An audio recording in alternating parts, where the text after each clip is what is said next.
Olá pessoal, Claudemir aqui. Nesse quarto vídeo de hoje da nossa série Abertura de Empresa, nós vamos falar sobre as operações da empresa. No vídeo anterior, nós falamos sobre as licenças iniciais do seu negócio, mas agora o negócio já vai começar a operar. Então, quais são os cuidados que você tem que ter e as obrigações? Se você vai vender produtos aqui nos Estados Unidos, então você vai precisar solicitar para o estado que você abriu a sua empresa a licença de vendas, os sales taxes. Alguns estados, por exemplo, o estado de Delaware não possui sales taxes no estado, então naturalmente você não tem essa licença ali. Na Flórida, se você tiver a sua empresa no estado da Flórida, sim, você vai precisar requerer essa licença para um business, por exemplo, você venda produtos internamente aqui nos Estados Unidos. Sua empresa for de um business, por exemplo, de prestação de serviço, talvez você não precise dessa licença do sales taxes. Na Flórida, por exemplo, apenas algumas atividades bem específicas de serviços precisam ter aí a licença de vendas, né? Mas a maioria dos serviços é dispensado. Você não precisa se preocupar com essa licença. Mas caso você venda produtos e tenha que se preocupar, em geral, os estados eles podem atribuir ao seu negócio a periodicidade de você fazer essas declarações das vendas mensal, trimestral ou anual. Em geral, os estados, quando você está iniciando um negócio, ele configura ali para você iniciar as declarações trimestrais. Se você vende para consumidor final, você vai destacar naturalmente aqueles seus taxes na invoice e depois vai recolher esses valores aí que você reteve para o estado. Não é um imposto da sua empresa, você simplesmente vai incluir na sua invoice de venda e vai, somado ao valor que você está cobrando do seu cliente, do seu produto, somado esse valor, 7%,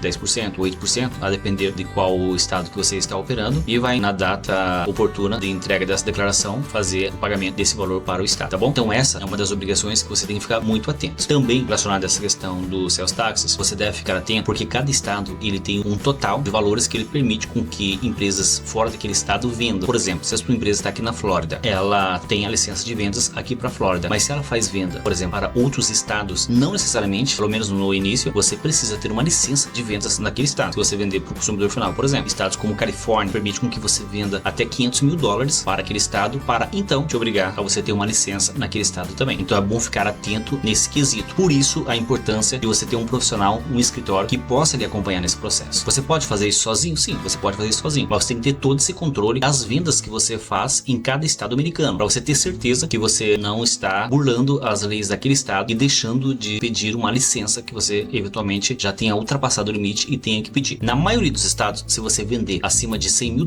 por exemplo, do estado da Flórida, e você fez vendas mais de $100 mil para o estado da Carolina do Sul, da Carolina do Norte, por exemplo, até $100 mil você não precisa. Acima disso, você tem que ter a licença naquele estado também. Isso relacionado à licença de vendas. Tem que ficar muito atento a isso, para você não ser penalizado, tá bom? É claro que o objetivo desse vídeo é dar apenas um geral para vocês sobre essas obrigações. Então, se você tiver dúvida, entre em contato com o nosso escritório, que nós poderíamos aí te assessorar e te dar as instruções relacionadas ao seu caso específico, tá bom? Outro tema sobre a operação que você tem que cuidar ao longo do ano: o pagamento dos impostos estimados, estimated tax. Isso é relacionado ao imposto de renda agora. Nos Estados Unidos, nós temos que pagar o imposto de renda ao longo do ano. Basicamente, né, falando, por exemplo, imposto estimado federal, nós temos aí 4 janelas. Falando em datas exatas, considerando ali feriados e finais de semana. Então nós temos, por exemplo, 15/4, 15/6, 15/9, 15/12. São datas que você deve enviar o seu pagamento de imposto estimado para o IRS. Como funciona isso? Digamos que você tenha a expectativa de um lucro líquido de $100 mil.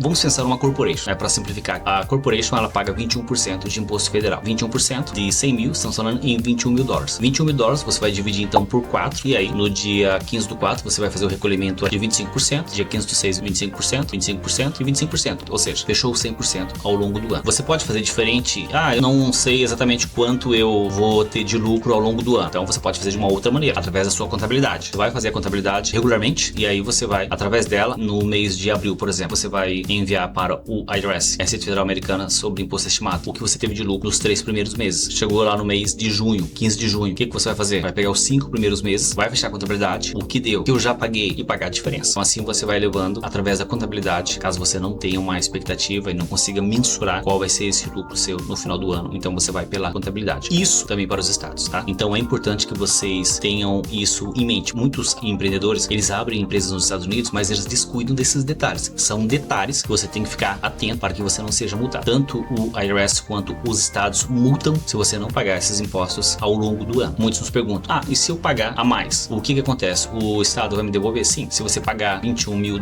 para o IRS, naquela continha que nós fizemos, e você pagou 25, então quando você for mandar o imposto de renda, o IRS vai te devolver essa diferença dos $4 mil, ou você pode deixar esses 4 mil como um estimado para o ano seguinte. Então assim que funciona essa questão dessas operações. Então Então tem que ficar muito atento sobre essas obrigações que vão acontecendo ao longo do ano. Se você também tiver um funcionário, você passa o registro dele. Também tem que ficar atento com as declarações que você deve enviar aí para o estado. São declarações em geral trimestrais. Alguns estados que têm imposto de renda da pessoa física, não o caso da Flórida. Na Flórida nós não temos imposto de renda do estado para a pessoa física, apenas o federal para a pessoa física. Então alguns estados, por exemplo, Nova York, Califórnia, aí você tem que mandar algumas declarações ali mensais para você poder recolher o imposto que foi retido. Tem que ficar atento. Cada estado tem uma regra relacionada à folha de pagamento que você tem que ficar atento para cumprir essas obrigações. Então o que nós falamos para quem quer investir nos Estados Unidos, que você precisa ter uma assessoria aqui. Então não adianta você vir para os Estados Unidos e querer fazer a coisa sozinho. Não funciona dessa maneira. As multas aqui são muito pesadas quando se tratam principalmente de estrangeiros que queiram negociar aqui nos Estados Unidos e não cumprem as regras. Então fiquem atentos a essa questão. No próximo vídeo nós vamos falar sobre imposto de renda e renovação anual, tá bom? Não perca.